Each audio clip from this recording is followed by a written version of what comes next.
नमस्कार, तुम्हा सर्वांचं माझ्या हाऊस वाईफ शोला या चॅनलमध्ये खूप खूप स्वागत आहे। तर आज आपण माझ्या मकर संक्रांत स्पेशल या ठिकाणचा व्लॉग या ठिकाणी पाहणार आहोत। माझ्या मिस्टरनी मला भरलेला चुडा, त्याचप्रमाणे वौसा, अशा खूप साऱ्या गोष्टी मी कोणत्या मंदिरात केली तिथे काय काय झालं हे मी तुमच्याशी शेअर करणार आहे। तर या व्हिडिओला सुरुवात करूया। गणपती बाप्पा मोरया, मंगलमूर्ती मोरया। या ठिकाणी गणपतीची सुंदर सुरेख अशी मूर्ती, कारण आम्ही गेलो होतो संक्रांत साजरी करण्यासाठी मंदिरामध्ये। तर या ठिकाणी हे वौशाचं सामान आहे। माझा 25चा वौसा आहे। तर माझ्या मिस्टरांना या ठिकाणी या बॅग पॅक करायला लावल्या होत्या। माझा वौसा मोठा असल्याने तो पाण्यामधून पडू शकतो, म्हणून मी माझ्या मिस्टरांना या कॅरी बॅगमध्ये 5-5 अशा सख्या मिळून 25चा वौसा या ठिकाणी पॅक करायला लावला होता। ही पद्धत, ही ट्रिक तुम्ही नक्कीच वौशासाठी वापरू शकता ज्यांचा वौसा 25चा आहे। तर त्यानंतर मी पुरणपोळीचा स्वयंपाक केला आणि मिस्टरांना ड्युटीवरती जायचं होतं। तर मग मी मिस्टरांकडून पटकन या ठिकाणी चुडा वगैरे घालून घेतला। मी दरवर्षी माझ्या मिस्टरांकडूनच चुडा घालून घेते, यावर्षी देखील मिस्टरांकडून चुडा वगैरे घालून घेतला।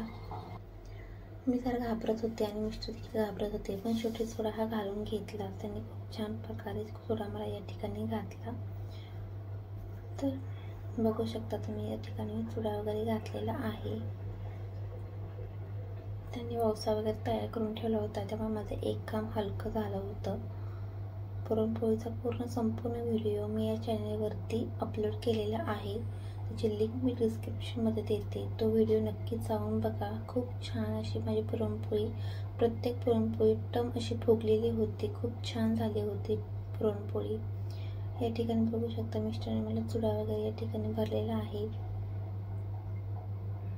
हा डांबरी चुडा आहे, जो गरम गरमच त्या ठिकाणी व्यवस्थित घालून तो फिरवून घ्यावा लागतो गोल।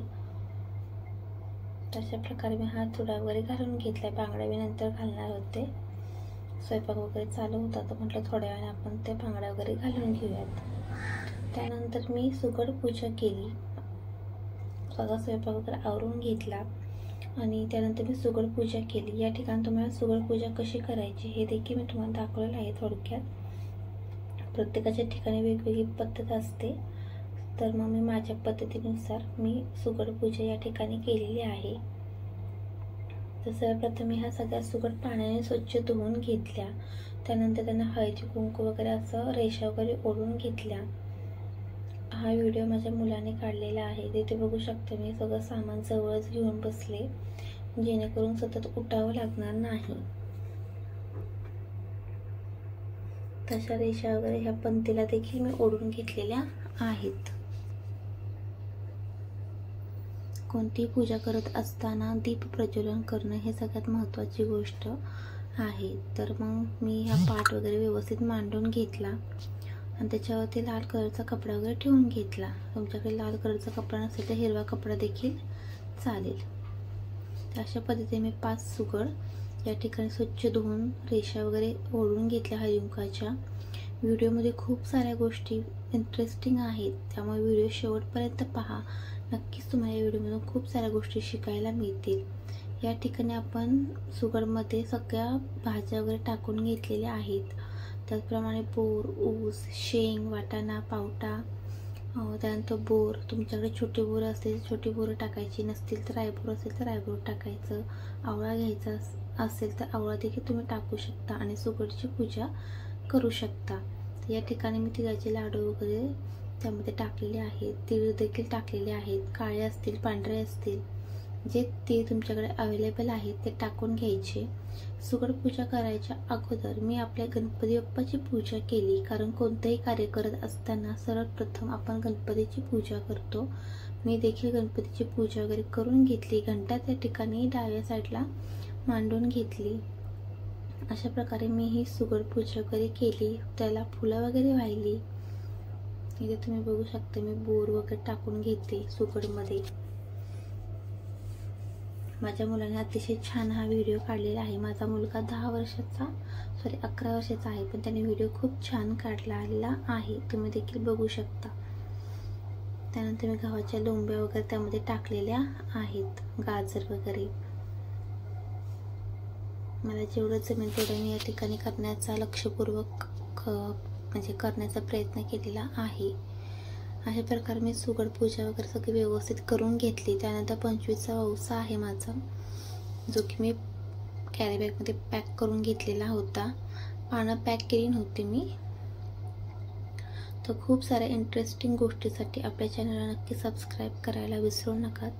व्हिडिओ आवडला असेल तर लाईक करायला देखील विसरू नका. खूप साऱ्या गोष्टी मी या व्हिडिओमध्ये दाखवणार आहे, त्यामुळे व्हिडिओ शेवटपर्यंत नक्की पहा. मी कोणत्या मंदिरात गेली, तिथे काय काय केलं हे देखील तुम्हाला दाखवणार आहे. मी कोणत्या कलरची साडी घातली, मेकअप कसा केला हे देखील या व्हिडिओमध्ये तुम्हाला दिसणारच आहे. तर या ठिकाणी बघू शकता माझा 25चा इडा आहे. मी 5-5 पानं या ठिकाणी घेऊन मांडलेली आहेत. अशा पद्धतीने पानं स्वच्छ धुवून घ्यायची आणि 5-5 असे काउंट करून त्या ठिकाणी पानं वगैरे मी मांडून घेतले. त्यानंतर हा तुळशीचा विडा असतो, जो आपल्याला सगळ्या शेवटी तुळशीसमोर नेऊन मांडायचा असतो. अशा आमच्या साईडला पद्धत आहे. तुमच्या साईडला जी पद्धत आहे ती तुम्ही त्या ठिकाणी फॉलो करायची. अशा प्रकारे मी वौशाचं वगैरे देखील पूजा वगैरे करून घेतली. सुगड पूजा करून घेतली.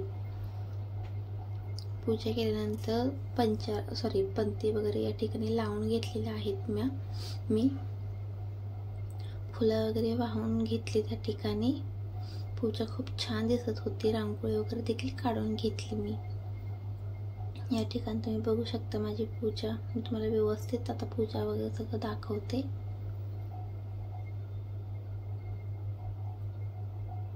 अशा पद्धतीने माझ्या मुलाने काढलेला छोटासा हा व्हिडिओ. त्यानंतर धूप वगैरे लावून घेतली मी. इथे तुळगुळ वगैरे प्रसादासाठी ठेवलेले आहेत. अशा प्रकारे पंचायती वगैरे लावून घेतल्या. या ठिकाणी बघू शकता मी पंचायती वगैरे व्यवस्थित. माझ्याकडे मोठ्या 2 पंचायती आणि छोट्या पंती आहेत. तर मी मोठ्या देखील लावल्या आणि छोट्या देखील 2 होत्या, त्या लावून घेतल्या.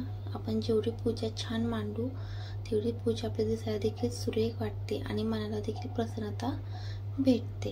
तर अशा प्रकारे आपली सुगड पूजा आणि वौसा वगैरे या ठिकाणी झालेले आहे. आता तुम्हाला डिटेलमध्ये सगळं व्हिडिओ दाखवते.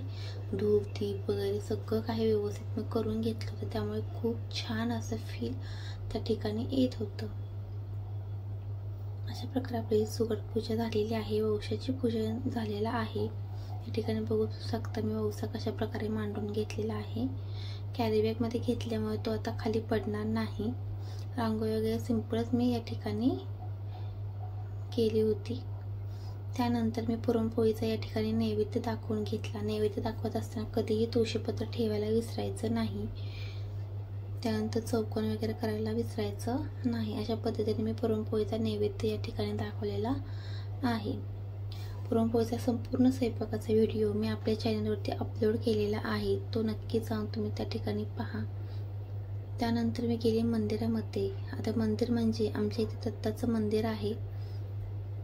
आता मध्येच दत्त जयंतीला या ठिकाणी दत्त मूर्ती स्थापना वगैरे करण्यात आलेली आहे. नवीन मंदिराचं या ठिकाणी त्या ठिकाणी बांधण्यात आलं होतं. तर अशा पद्धतीने आम्ही मंदिरात जाऊन त्या ठिकाणी हळदी कुंकू म्हणजेच वौसलं देवांना वगैरे. काही जणांकडे पद्धत असते मंदिरात जाऊन देखील आपण सुगड वगैरे ठेवतो, तर माझ्याकडे ही पद्धत आहे. त्याच ठिकाणी मंदिरामध्ये आजीबाई होत्या वयस्कर, त्यांना देखील मी वौसून घेतलेला आहे. वौसत असताना रामाचा वौसा असते, तिचा वौसा वगैरे असं म्हणून त्या ठिकाणी ववसलं जातं. त्या ठिकाणी मग त्यांना मी तिळगुळ दिले. छोट्यांनी मोठ्यांना या ठिकाणी तिळगुळ द्यायचं असतं. अशा खूप साऱ्या बायका वगैरे या ठिकाणी ओळखीच्या भेटल्या आणि अशा प्रकारे आम्ही या ठिकाणी तो दिवस पूर्णपणे एन्जॉय केला. मंदिरामध्ये हसत खेळत या ठिकाणी महिलांना वगैरे हळदी कुंकू केलं, ववसलं एकमेकांना. कोणाकडे कुंकाने ववसतात तर कोणाकडे गुलालाने. काही जण काय करतात, ह्या सगळ्या भाज्या असतात ते ताटामध्ये घेऊन त्या ठिकाणी वाण म्हणून दिलं जातं. प्रत्येकाची पद्धत ही वेगवेगळी असते. काही जण काय करतात, सुगड पूजा करतात संक्रांती दिवशी आणि किंक्रांती दिवशी त्याचं म्हणजे पूर्णपणे झाकून ठेवतात मकर संक्रांतीला आणि किंक्रांतीला ते ओपन करून बायकांना ते ओट्यामध्ये देतात. अशी काही जणांकडे ती पद्धत आहे. तर या ठिकाणी सगळं हळदी कुंकू झालं, एकमेकांना तेल वगैरे देऊन झालेले आहेत. या ठिकाणी तुम्ही बघू शकता खूप छान असं या ठिकाणी वातावरण होतं. मंदिरामध्ये मोठ्या आवाजावर गाणे वगैरे लावलेली होती, त्यामुळे तर खूपच छान वाटत होतं. हा व्हिडिओ देखील माझ्या मुलानेच काढलेला आहे. इथे बघू शकता खूप साऱ्या महिला या मंदिरात आल्या होत्या. 3 वर्षांनी बांधकाम पूर्ण झालं होतं मंदिराचं, त्यामुळे सगळ्या महिला खूप उत्साही होत्या. त्यानंतर काही ठिकाणी मंदिरातच विडे घेतले जातात, तर मी मंदिरात नाही घेतले, मी घरीच घेतले, कारण मी त्या ठिकाणी पूजन वगैरे करून घेतलं होतं. तर या लेडीज ज्या आहेत त्यांनी मंदिरातच वौसा घेतला, कारण मंदिरात पटकन वौसा घेतला जातो. आता माझ्याकडे महिला आहेत त्यामुळे मी पण घरी पटकन त्या ठिकाणी वौसा घेऊन झाला होता माझा. त्यानंतर आम्ही साईबाबाच्या मंदिरात गेलो. त्याच ठिकाणी दुसऱ्या बाजूला साईबाबाचं मंदिर आहे छोटंसं, त्या ठिकाणी जाऊन देखील मी त्यांना ववसलं आणि त्यानंतर मग मी घरी आले. या ठिकाणी बघू शकता साईबाबाचं मंदिर आहे, तिथे नैवेद्य वगैरे अर्पण केलेलं आहे. ते देखील सुगड ठेवलं जातं बाहेर. तर अशा प्रकारे मी साईबाबांची देखील पूजा वगैरे करून घेतली. त्यानंतर इथे लक्ष्मी मातेचं पण त्या ठिकाणी मूर्ती होती, तर त्या ठिकाणी बघू शकता तुम्ही मूर्ती किती सुरेख सुंदर अशी मूर्ती आहे त्या ठिकाणी लाईनवरती बसलेली. तर त्या ठिकाणी देखील मी पूजा वगैरे करून घेतली आणि अशा प्रकारे हा संक्रांतीचा संपूर्ण दिवस त्या ठिकाणी माझा खूप छान गेला. मी नैवेद्य वगैरे दाखवला होता देवांना, घरातही दाखवला आणि बाहेर देखील नैवेद्य दाखवला. सुगड वगैरे घेऊन गेली होती. त्याचप्रमाणे एक सुगड आपल्या मंदिराजवळ देखील ठेवायची असते आपण ज्यावेळेस मंदिरात जातो त्याच्या अगोदर. त्यानंतर ओसा वगैरे घरात मी घेतला. कोण ओट्यामध्ये ओसा घेतात, तर कोण असं म्हणतं की पदरामध्ये हा ओसा घ्यायचा असतो. तर मी पदरामध्ये हा ओसा घेतला. आमच्याकडे पदरामध्येच घेतात. इथे तुम्ही बघू शकता व्यवस्थित व्हिडिओ. मंदिरात जायच्या अगोदरच आपल्या घरात देवांना ओसायचं असतं, तुळशीला ओसायचं असतं आणि मग मंदिरामध्ये जाऊन त्या ठिकाणी ओसायचं असतं. घरी आल्यानंतर पुन्हा एकदा तुळशीला ओसायचं, आपल्या घरातल्या देवांना ओसायचं, सुगड वगैरे ठेवायचे, अशी ही पद्धत असते. तर अशा प्रकारे मी हा वौसा ओट्यात घेतला. एक बाई कमी पडत होती म्हणून त्यामुळे मी पुन्हा त्या ताईंना तो वौसा पुन्हा तुम्ही ओट्यात घाला असं सांगितलं. जर एखादी स्त्री म्हणजे तुमच्याकडे एखादी लेडीज कमी पडत असेल तर तुम्ही एक्स्ट्रा म्हणजे त्याच बाईला तुम्ही पुन्हा तो वौसा ओट्यात घालण्यासाठी सांगू शकता.